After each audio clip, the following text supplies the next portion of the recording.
По факту гибели мальчика в Ниренгринском районе возбуждено уголовное дело. Напомним, в поселке Беркакит недавно стая из 5 собак напала на 9-летнего ребенка. От полученных укусов мальчик скончался по дороге в больницу. По уголовному делу проводятся допросы свидетелей, работает следствие.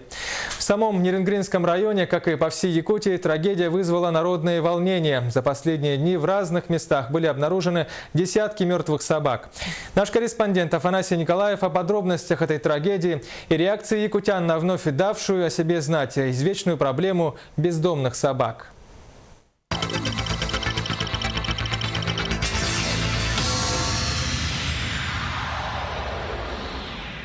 Трагедия произошла во дворе многоквартирного дома на улице Дорожной, поселка Беркакит. 9-летний Ваня Роскаков шел в гости к соседям, когда на него набросилась стая бродячих собак. У ребенка не было шансов отбиться самостоятельно. Среди животных было 2 крупные особи. Собак было 5, 2 больших кавказские овчарки.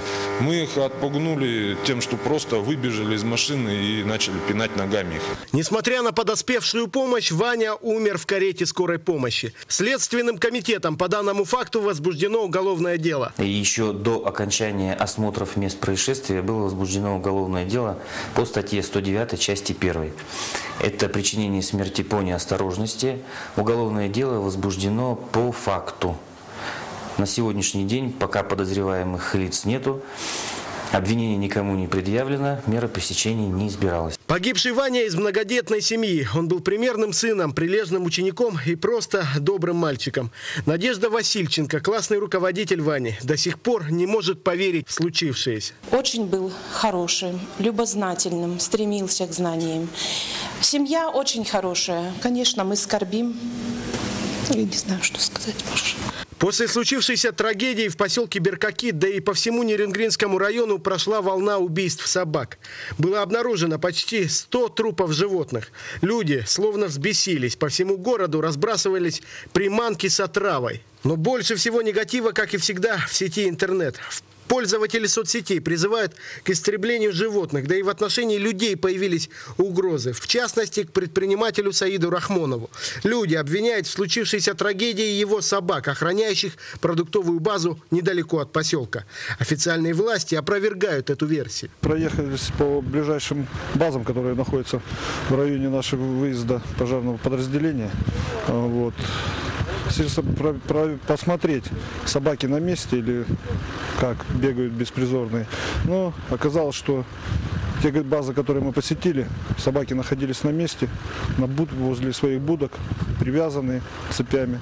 Причем дог-хантеры активизировались не только в Ниренгринском районе, но и в столице республики. Сообщается о десятках убитых собак в районе аэропорта. Да и в центре города, то здесь, то там можно найти убитых животных. К примеру, вот это вот в самом центре города, около автовокзала, и наверняка видно, что ее отравили. То есть пена у рта, закатившиеся глаза, сведенное судорогой тело.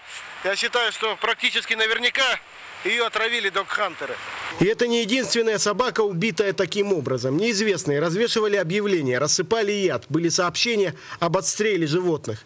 Мы связались с одним из так называемых дог-хантеров. Он согласился дать интервью только на условиях полной анонимности. Мы не живодеры, мы не делаем это ради наживы или удовольствия. Мы это делаем ради наших детей, для безопасности наших детей. Мы не какая-то там организованная группа лиц, которые этим занимаются. Мы просто люди с активной гражданской позицией. Кто-то использует яд, кто-то использует пневматическое оружие, чтобы наш город был чище.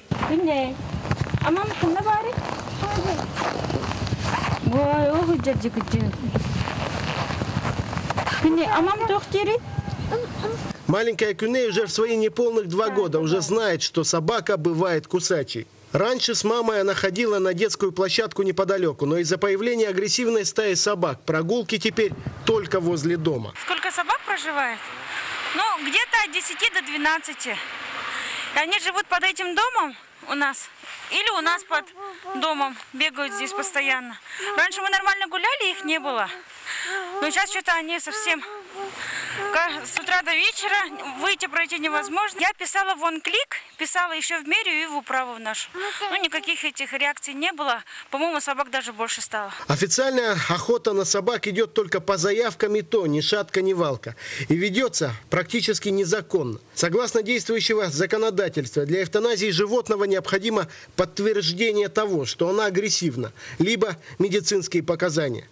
Так что любая охота на собак, будь то отлов мэрии или отстрел догхантерами, сейчас фактически жестокое обращение с животными. Но популяция городских собак вышла из-под контроля, а значит, кто-то должен что-то делать. Афанасий Николаев, Семен Афанасьев, Надежда Акимова, Семен Амосов.